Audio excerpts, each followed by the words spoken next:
என் அன்புக்குரிய அருள் தந்தையர்களே, அருள் சகோதரிகளே, அருள் சகோதரர்களே, என் அன்பு இறை மக்களே, உங்கள் ஒவ்வொருவருக்கும் கிறிஸ்து இயேசுவின் உயிர்ப்பு பெருவிழா வாழ்த்துக்களை தெரிவித்துக் கொள்கிறேன். உயிர்த்த ஆண்டவர் கொடுக்கும் மகிழ்ச்சி, அமைதி உங்கள் உள்ளங்களிலும் இல்லங்களிலும் நீடித்து நிலைத்திருப்பதாக.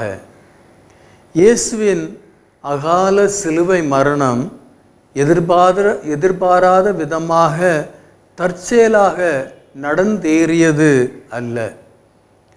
இயேசு தமது மரணத்தை பற்றி 3 முறை முன்னறிவிக்கின்றார். அந்த 3 முறையும் அவர் தமது உயிர்ப்பை பற்றியும் குறிப்பிடுகின்றார். தாம் சொன்னபடியே இயேசு அடக்கம் செய்யப்பட்ட 3ஆம் நாள் வெற்றி வீரராக சாவை, சாத்தானை, பாவத்தை, நரகத்தை வென்றவராக உயிர்த்தெழுந்தார்.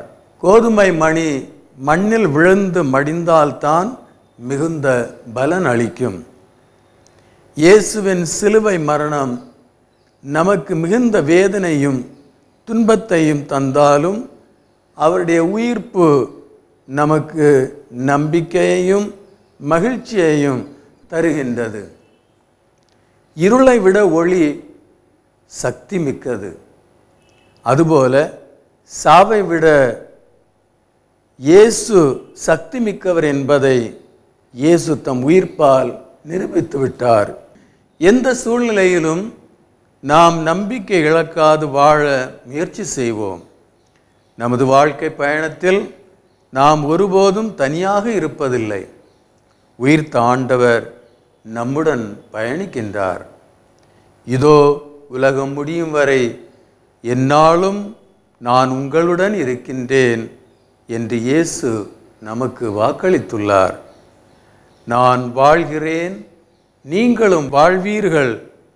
நாம் யோவான் நற்செய்தி 14:19 படிக்கின்றோம்.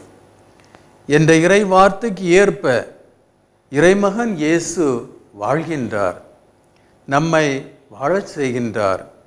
அதே இறைவன் நம்மை மற்றவர்கள் வாழ உதவிட அழைக்கின்றார். மீண்டும் உங்கள் ஒவ்வொருவருக்கும் உயிர்த்த ஆண்டவரின் அருளும் ஆசீரும் நிறைவாய் கிடைப்பதாக.